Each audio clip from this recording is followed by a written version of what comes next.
E aí, galera, bom dia. Hoje é o terceiro dia do ano de 2017. No vídeo anterior eu falei que nesse ano nós íamos ter grandes problemas, grandes fechamentos de milhares de empresas e milhões de brasileiros desempregados.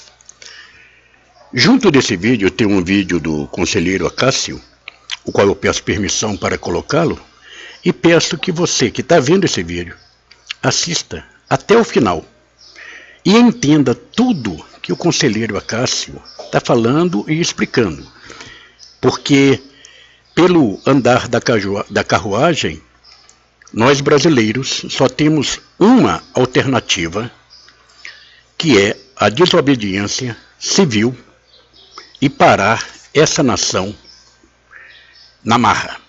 Se nós não fizermos isso, não teremos intervenção militar e o nosso Brasil será um país comunista. O recado está dado, Vanderlei Maia, e que Deus nos abençoe. Shalom Adonai.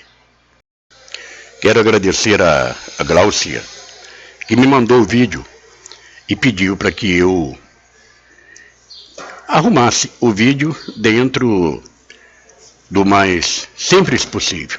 Minha amiga, eu fiz o possível. Obrigado a você e a todos os brasileiros patriotas. Shalom. Olá, pessoal.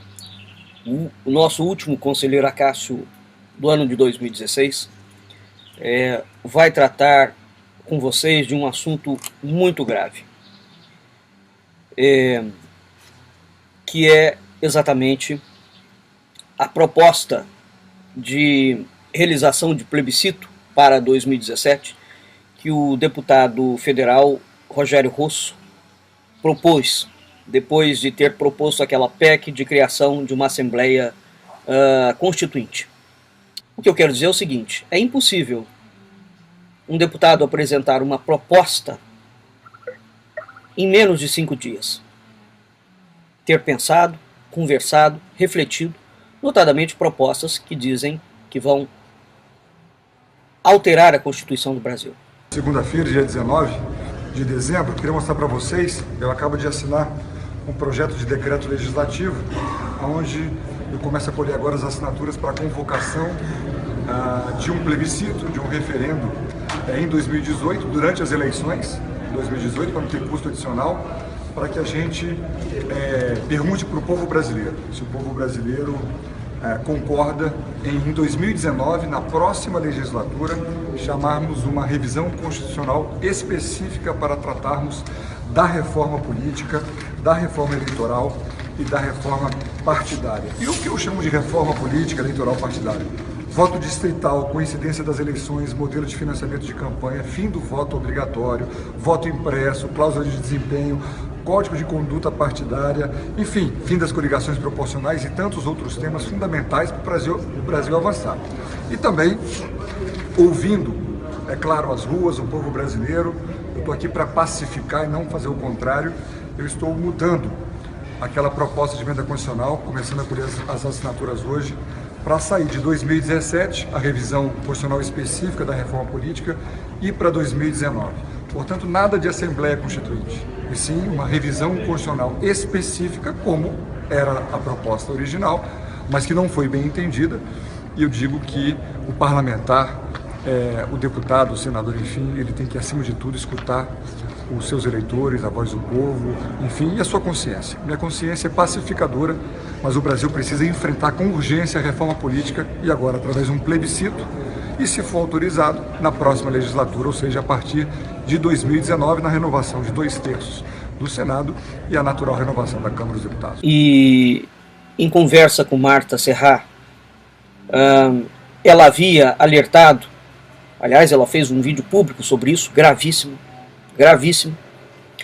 dizendo que ela havia entrado no site da Presidência da República e no site da Presidência da República constava uma chamada dentro da área ligada à Constituição Federal, uma chamada para uma nova Constituição.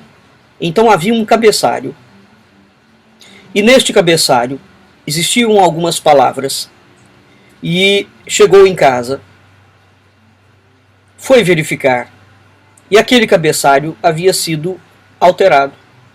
Portanto, aquela palavra-chave que constava e que se referia a Estado Democrático de Direito, foi retirado o democrático. Ficou somente o direito. Depois a palavra democrática voltou para o lugar. Sem sombra de dúvidas. Há um monitoramento de inteligência. Porque o governo federal, teoricamente, não teria condições de capturar conversas privadas. Não é? Quando nós sabemos que isso não é verdade. Há um sistema de inteligência altamente eficiente que pode capturar conversas privadas, sim. Seja como for, desapareceu misteriosamente a prova do crime do site da Presidência da República. Muito bem. Em conversa com Márcia Serra, eu chamei a atenção para um ponto que os intervencionistas estão utilizando muito, talvez por desconhecimento, e cabe aqui uma ressalva gravíssima sobre 2 artigos da Constituição Federal que não se misturam. Vou explicar. O artigo 1º eu vou ler para que a gente possa não ter margem à dúvida. O artigo 1º fala o seguinte. Artigo 1º, parágrafo único do artigo 1º, não é? Todo o poder emana do povo, que o exerce por meio de representantes eleitos ou diretamente nos termos desta Constituição. Quem colocou este artigo no início da Constituição Federal é um mistério, porque esse artigo de fato é uma chave que comprova que o povo tem o direito de exercer o poder por meio dos seus representantes ou diretamente. Em que circunstâncias o povo poderia abrir mão dos seus representantes? No caso do Congresso Nacional, quando o Congresso estiver absolutamente desmoralizado. Bem, aqui nós temos um problema. Então nós precisaríamos de um jurista para de fato designar em que circunstâncias isso pode ser feito. Através de um movimento de desobediência civil em massa, não reconhecendo o governo que aí está, ou a mera comprovação de que nós temos todo um Congresso, em sua grande parte, envolvido com crimes que certamente configuram crimes de lesa pátria, como vem revelando a Lava Jato. Isso por si só já impugnaria a representatividade desses congressistas. Bom, o Congresso Nacional, quase metade dele está envolvido em crimes comprovados. Se isso não for suficiente para impugnar o Congresso Nacional, então certamente não há mais nada que possa ser suficiente. Vamos ao artigo 142, que é muito invocado pelos intervencionistas e que tem um problema inerente que as pessoas passam batidos porque querem interpretar o artigo sobre uma ótica que ele não tem. Artigo 142.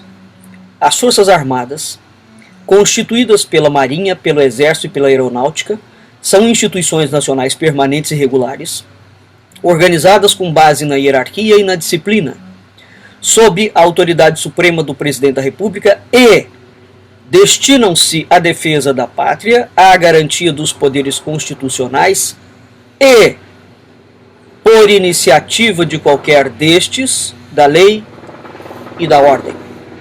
Muito bem. Destinam-se. Então eles destinam-se a 2 coisas. Para que servem as Forças Armadas? Para 2 coisas. A defesa da pátria, a garantia dos poderes constitucionais.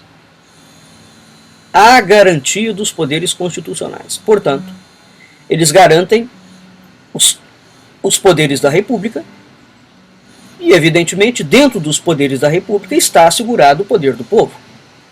Existe uma questão aqui muito delicada.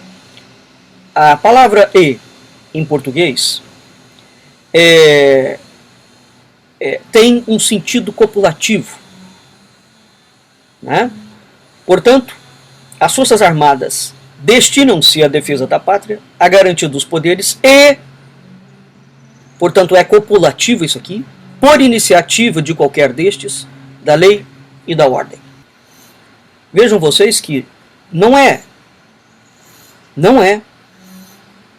garantia, tarefa das Forças Armadas, pessoal, cuidar da lei e da ordem. Quem tem noticiado isso para os intervencionistas está mentindo descaradamente. Ao longo de toda a trajetória da República, precisamente esse adendo, a garantia da lei e da ordem, foi invocada pelos dois grupos que mandam no Brasil, que foram montados, estrategicamente montados, depois do golpe da República, e que nós os categorizamos como os grupos dos oligarcas e os grupos dos populistas. Essas são as duas facções criminosas que mandam no Brasil, desde que a maçonaria implementou a República. Quando eles brigavam entre si, já teve um hangout em que eu expliquei isso, eles invocavam exatamente as Forças Armadas, dentro desta premissa, para garantir a lei e a ordem. Mas vejam, são eles que podem invocar. Portanto, o Executivo, o Legislativo e o Judiciário, esses três poderes, somente eles podem invocar as Forças Armadas. Isso significa que se o povo for à rua pedir intervenção, ele não tem legitimidade para fazê-lo. O texto, a língua portuguesa ainda significa alguma coisa. Não é? O texto poderia se abrir a um outro tipo de interpretação. As Forças Armadas destinam-se à defesa da pátria e à garantia dos poderes constitucionais. A pergunta que nos cabe aqui fazer é o seguinte: o povo pode ser considerado um poder constitucional? Porque se o povo pode ser considerado um poder constitucional, esse poder constitucional está onde? Então ele não está dentro do Executivo, nem dentro do Legislativo, nem dentro do Judiciário. Seria um quarto poder. Poderia haver uma outra interpretação constitucional sobre este parágrafo? Sobre a língua portuguesa do parágrafo? Se houver, está inserido aqui. Portanto, o povo, como um outro poder constitucional. Por outro lado, o parágrafo único do artigo 1º fala que todo o poder emana do povo. Portanto, teoricamente, nós temos que o povo constitui um poder constitucional. Se o povo constitui um poder constitucional, por que as Forças Armadas não ouvem a população? Ou o que constitui um poder constitucional? Ou isso que está escrito no artigo 1º não vale de nada? A única coisa que eu posso dizer a vocês é que, historicamente, o povo nunca foi considerado um poder constitucional. E não está sendo agora. Não se enganem. Todas as vezes que os oligarcas e os populistas brigaram entre eles ao longo de toda a trajetória republicana, eles invocaram a lei e a ordem, as Forças Armadas interviram. A primeira intervenção militar no Brasil, além da deposição do imperador, foi em 1920. De lá para cá é uma sequência delas. Não é? Por quê? O Brasil já teve 7 constituições, além da Constituição do Império. Todas essas constituições entram em colapso. Mais ou menos de 30 em 30 anos. É quase que matemático isso. E então, os poderes começam a brigar entre si. E a cada mudança de Constituição, nós temos uma mudança de lado. Vejam vocês que acabou de sair o governo populista do Lula, entrou o governo oligárquico do Michel Temer, que é comparsa do governo do PT. Essa é a tragédia do Brasil. Em qualquer país normal, a alternância de poder alterna projeto, alterna ideia, alterna cultura. No Brasil, a alternância de poder não faz a menor diferença. Porque todos os poderes, todos os grupos, os dois grupos, que são os donos do poder do Brasil, têm simplesmente a mesma agenda. Eles não trabalham com agendas distintas. Quando um governo entra, ele complementa a agenda do governo anterior e o máximo que ele faz é uma crítica de má administração. É o máximo. Portanto, não faz a menor diferença a alternância de poder no Brasil. Mas eles brigam entre eles. E quando eles brigam, eles invocam o artigo 142, chamam as Forças Armadas para manter a lei e a ordem. De modo que o parágrafo único ele existe, mas não se sabe o que é o poder do povo, e nem como o povo pode exercê-lo. Porque no artigo 142, o povo não é tratado como um poder, e, portanto, quem pode invocar as Forças Armadas é somente os três poderes da República: Executivo, Legislativo e Judiciário. E se tem alguém te falando que isso é diferente, me desculpe, ou essa pessoa está agindo com má fé, ou essa pessoa é de uma ignorância brutal. Porque na história do Brasil, o povo nunca foi tratado como um poder. E não está sendo agora. Repito. Em que circunstância as Forças Armadas teriam que, é inevitável, entrar? Se o povo não reconhecesse os três poderes da República como legítimos. É um movimento de desobediência civil pacífica em massa. Mesmo assim, nós temos um problema. Uma intervenção militar, e eu já falei isso várias vezes, mas eu estou frisando isso, eu vou chegar até onde eu quero. Se houver uma intervenção militar no Brasil, quem os militares colocarão para gerir o Estado? Porque os mesmos brasileiros que hoje clamam pela intervenção militar, a hora que a questão começar a bater na porta da casa deles, eles serão os primeiros que se voltarão contra o governo militar. E o problema está em qual homem vai se colocar. Vamos considerar que os militares entrem e simplesmente assegurem uma transição. Essa transição será tirada da onde? Quais são as pessoas que vão ocupar os cargos? Pense num civil que ocuparia o Ministério da Cultura. Pense num civil que ocuparia o Ministério da Justiça. Pense num civil que seria o presidente da República. Evidentemente, ninguém há de pensar em alguém ligado a esse Congresso, que aí está. Porque não há nenhum representante no Congresso Nacional. E eu friso nenhum. Essa é a minha perspectiva. Que tenha um perfil de fato conservador. Ipso fato. Nós temos congressistas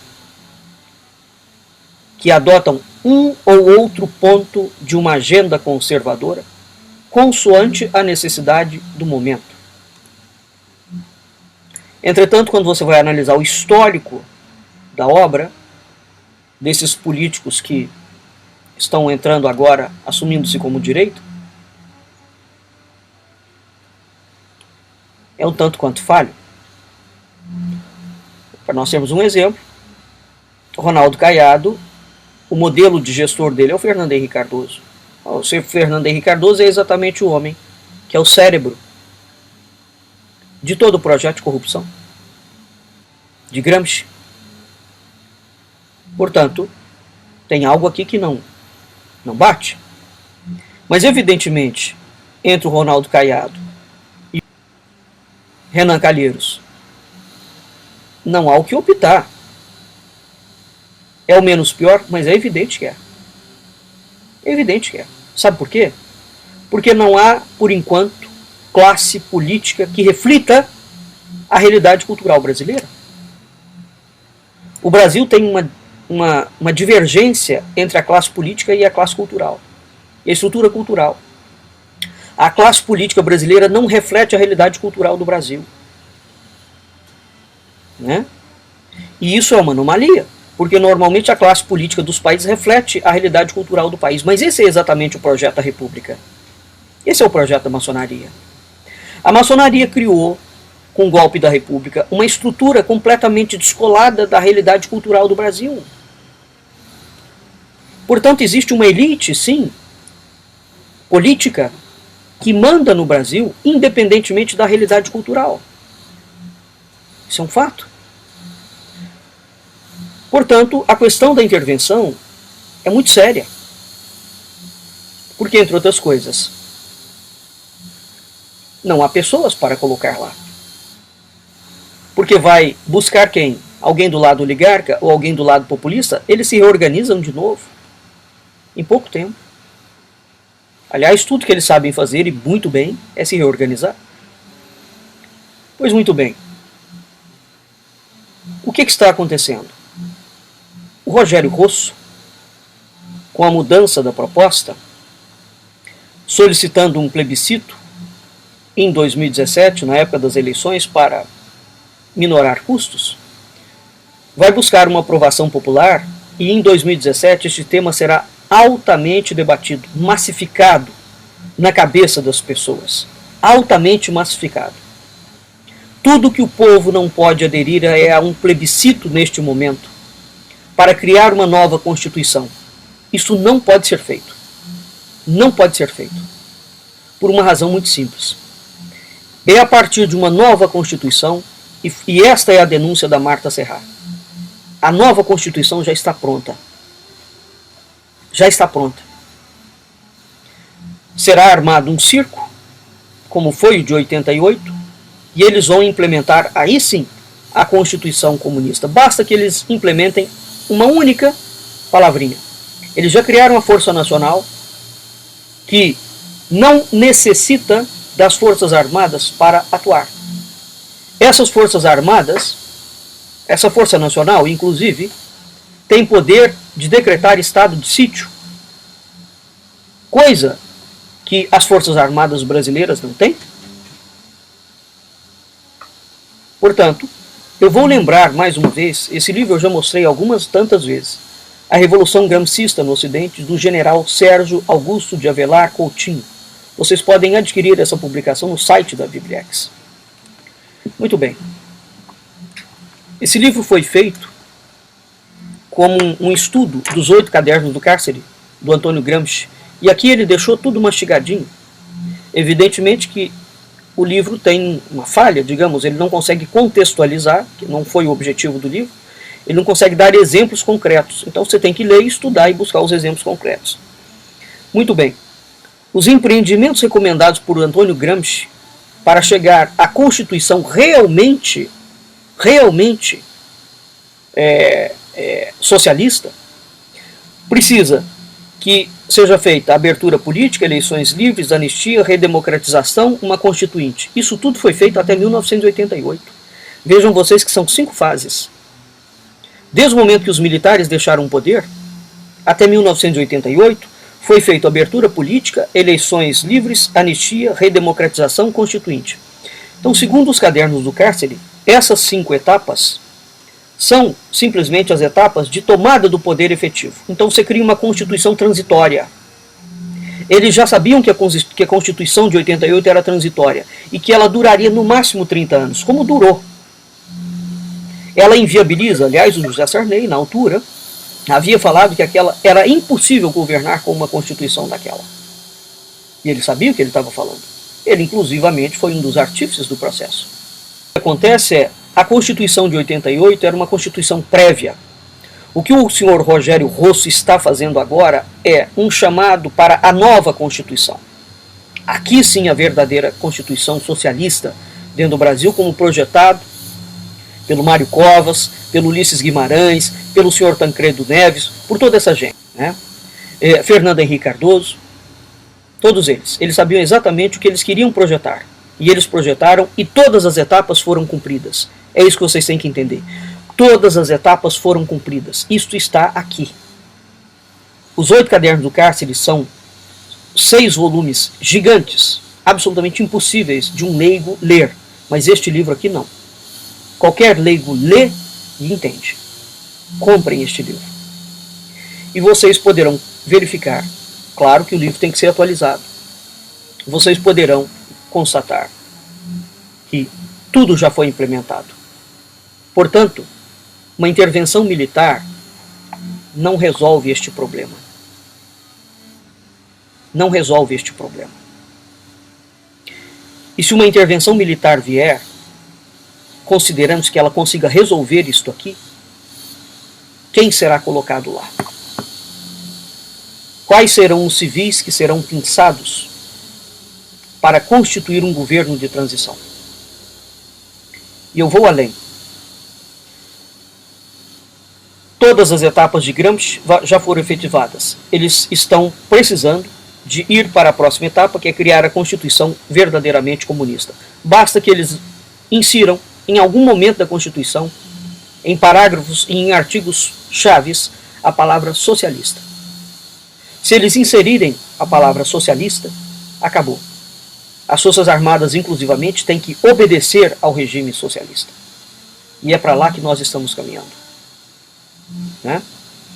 Portanto, o cenário armado no Brasil hoje é tão grave que, internacionalmente, inclusive, toda a cena, todo o problema do Brasil é em cima somente da corrupção.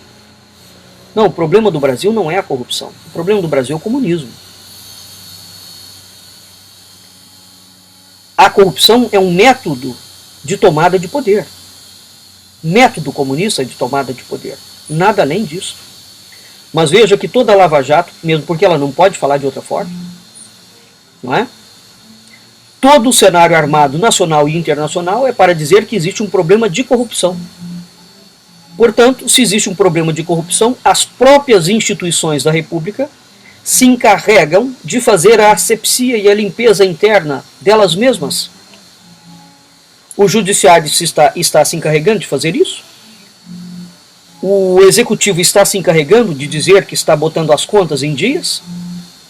E o Legislativo está se encarregando em propor uma nova Constituinte para barrar a corrupção.